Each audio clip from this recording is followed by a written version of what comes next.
Hello दोस्तों, आज का मामला बहुत ही गंभीर है। मामला गंभीर क्यों ना हो, आखिर मामला है इंद्र कुमार मेघवाल का। आप ये ना सोचें इंद्र कुमार मेघवाल कोई दलित बच्चा था। इंद्र कुमार मेघवाल हम सब का बच्चा था।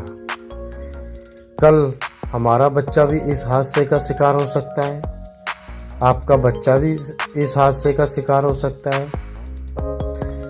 ये उन माँ बाप के लिए एक सबक है जिनके बच्चे इस हादसे के शिकार हो सकते हैं अगर ऐसे हादसों को नहीं रोका गया तो। सबसे पहले मैं बता देना चाहता हूँ कि इंद्र कुमार मेघवाल कौन था। इंद्र कुमार मेघवाल राजस्थान के जालौर जिले के स्याला थाने के अंदर आने वाले सुराणा गांव के सरस्वती विद्यालय में पढ़ने वाला एक छात्र था। मीडिया की सभी सोर्स से पता चलता है, जितनी भी सोर्स हैं, न्यूज़ हंट, यूट्यूब पर जो भी जितनी भी वीडियो हैं, ट्विटर, जितने भी सोशल मीडिया के नेटवर्क हैं, उन सभी से पता चलता है कि इंद्र कुमार मेघवाल एक दलित बच्चा था। जिस तरह की खबरें मीडिया में फैल रही हैं और इस पूरे देश के अंदर फैली हैं, उससे ये पता चलता है, घटना ये कहती है, घटनाक्रम जो मीडिया के स्रोतों से हमें पता चला है वो कहता है कि सरस्वती विद्यालय में छैल सिंह नाम का एक अध्यापक है। उसने उसकी मटकी से पानी पी लेने के कारण इस बच्चे की पिटाई इतनी की कि इसके आंख और कान में चोट आ गई और बच्चा अस्पताल में एडमिट रहा और 13 अगस्त को इसकी मौत हो गई। सभी मीडिया के स्रोत यही कहते हैं और इसी घटना का पुष्टिकरण भी करते हैं, लेकिन कुछ स्रोतों से ये भी पता चला है कि स्कूल के 2 बच्चों के बीच झगड़ा हुआ, जिसमें एक बच्चा इंद्र कुमार मेघवाल भी था। अध्यापक ने दोनों बच्चों की पिटाई लगाई, लेकिन इंद्र कुमार मेघवाल को ज़्यादा पिटाई लगाने के कारण उसकी आंख और कान में गंभीर चोटें आईं और वो अस्पताल में भर्ती रहा और 13 अगस्त को उसकी मृत्यु हो गई।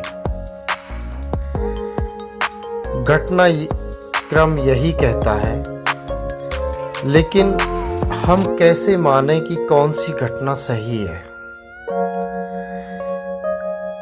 कभी तो मटकी से पानी पीने के कारण बच्चे की पिटाई का वीडियो वायरल होता है,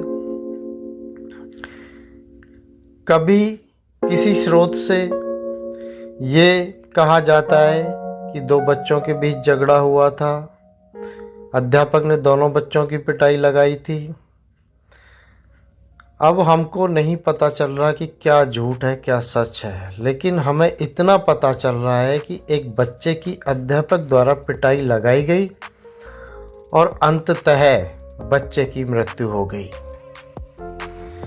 आखिर वो बच्चा शिकार किसका था, किसका शिकार हुआ? आखिर वो बच्चा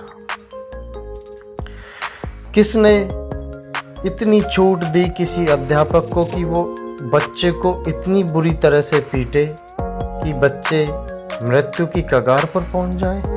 इतनी आज़ादी किस अध्यापक को और किसने दी? इसका दोष आखिर किसे दिया जाए? अब हम खुलकर किसी की तरफ तो उंगली उठा नहीं सकते, लेकिन हम एनालिसिस कर सकते हैं, अंदाजा लगा सकते हैं और जहाँ से हमें डर लगे वहाँ से अपने बच्चों को बचा सकते हैं। लेकिन इस बात का फैसला हो तो कैसे हो कि आखिर इंद्र कुमार मेघवाल शिकार किसका हुआ? हम अगर बात करें मीडिया की, तो मीडिया किसी बच्चे की बात नहीं करती, वो केवल एक दलित बच्चे की बात करती है, और की भी क्यों ना जाए, आखिर वो बच्चा दलित था। लेकिन मैं एक पिता हूँ, मेरे भी बच्चे हैं, मैं तो अपने बच्चों के नज़रिए से देखूँगा ना। मैं क्यों किसी दलित बच्चे की नज़र से ही देखूं? मैं भी एक पिता हूँ, वो बच्चा भी हमारा बच्चा था। तो ये मीडिया में सबसे पहले दलित शब्द क्यों जोड़ा गया? जाति सूचक शब्द का इस्तेमाल क्यों किया गया? सबसे पहले कोई भी घटना घटती है, एक जाति सूचक शब्द का इस्तेमाल किया जाता है, एक जाति के लोगों को भड़का दिया जाता है। घटना घटी, उसका समाधान कोई नहीं निकाला जाएगा, लेकिन पहले एक जाति के लोगों को भड़का के विवादास्पद और विरोध और आंदोलन जैसी स्थिति पैदा कर दी जाती है। जिस बच्चे को की मृत्यु हुई उसके बारे में कोई नहीं सोचता, उसके परिवार के बारे में कोई नहीं सोचता, लेकिन जाति का मुद्दा उठा दिया जाता है। इंद्र कुमार मेघवाल इन घटनाओं से साबित होता है कि वो एक दलित बच्चा था, लेकिन एक माँ बाप के नज़रिए से देखिए, वो दलित नहीं, वो हमारा बच्चा था, और हमारा बच्चा एक क्रूर अध्यापक के हाथों का शिकार हुआ और मृत्यु के मुंह में चला गया।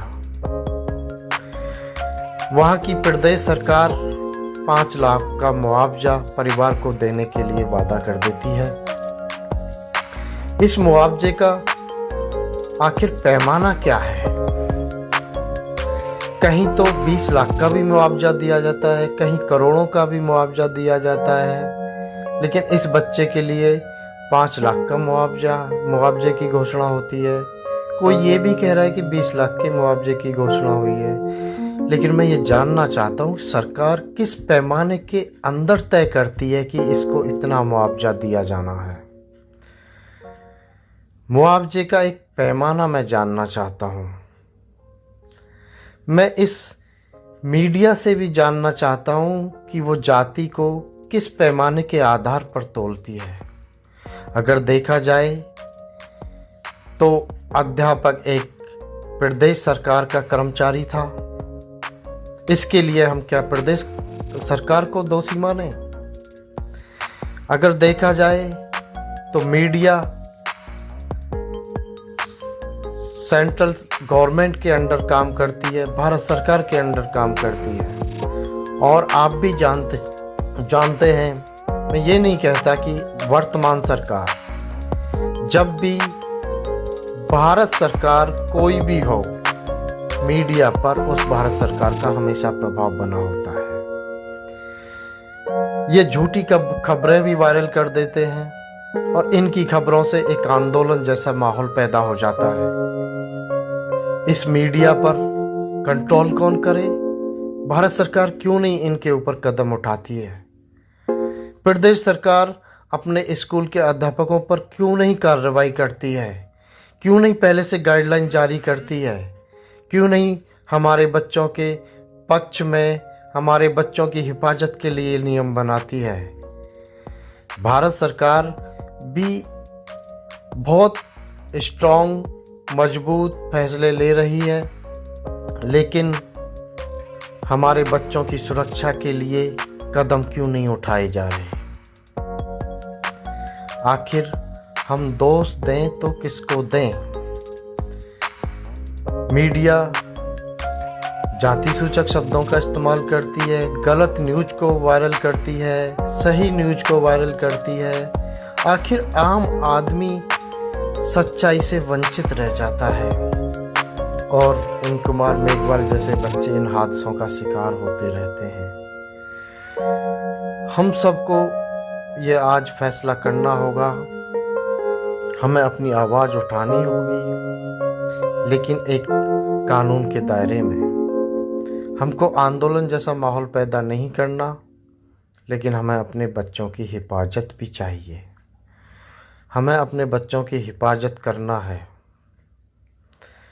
और हमें अपने देश को दलित, अपर कास्ट, मिडिल, ओबीसी, पिछड़ा वर्ग जैसे मुद्दों से बाहर निकालना है।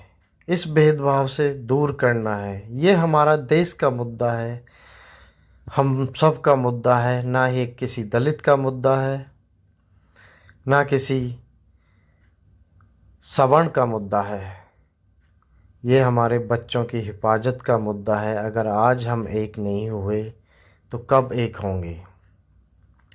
हमारे बच्चे इन हादसों का शिकार होते रहेंगे और ये हम कब तक बर्दाश्त करेंगे? आप धैर्य से सोच विचार करके फैसला लें और संगठित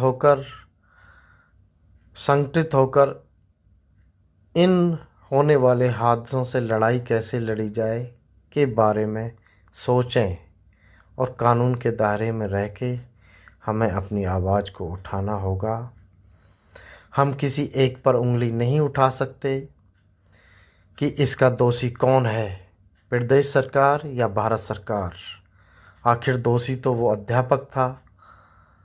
एक नज़रिए से देखा जाए तो अध्यापक प्रदेश सरकार के अंडर आता है, और जैसे ये भारत सरकार कड़े फैसले लेती है, उस नज़रिए से देखा जाए तो वो किसी भी प्रदेश सरकार के लिए और प्रदेश के अंदर समानता का कानून लागू कर सकती है। अध्यापकों को वक्त रहते गाइडलाइन जारी कर सकती है कि हमारे बच्चों के साथ किस तरह से व्यवहार किया जाए। चाहे मुद्दा कोई भी हो, बच्चा किसी का भी हो, वो इतना समझदार नहीं होता। उसे समझदारी स्कूलों में दी जाती है, उसे परिपक्व किया जाता है। अगर वो परिपक्व होता तो स्कूल ही क्यों जाता? स्कूल जाता है वो परिपक्व होने के लिए, ऊंच नीच समझने के लिए, अपनी जीवन यापन और आगे भविष्य में उसको जीवन कैसे बिताना, ये सब सीखने के लिए। इस तरह की पिटाई लगाने से बच्चे मौत के मुंह में तो जा सकते हैं, लेकिन वो कुछ सीख नहीं सकते। आखिर आप फैसला करें, हमारे बच्चों को कैसे इन हादसों से बचाया जा सकता है। मेरी आप सबसे विनती है कि सोच विचार करें और मीडिया के माध्यम से, सोशल मीडिया के जितने भी स्रोत हैं उनके माध्यम से, व्हाट्सएप है, ट्विटर है, फेसबुक है, अपने मुद्दों को उठाएं और सही जिनके दिमाग में जो भी विचार आ रहे हैं, सही मुद्दे हैं, हमारी बच्चों की हिफाजत में लागू किए जा सकते हैं, उनको एक दूसरे के पास ज़रूर भेजें और अपनी आवाज़ को उठाएं। एकत्रित होके, एकजुट होके आवाज़ उठाएं और अपने बच्चों की हिफाजत करें। जय हिंद।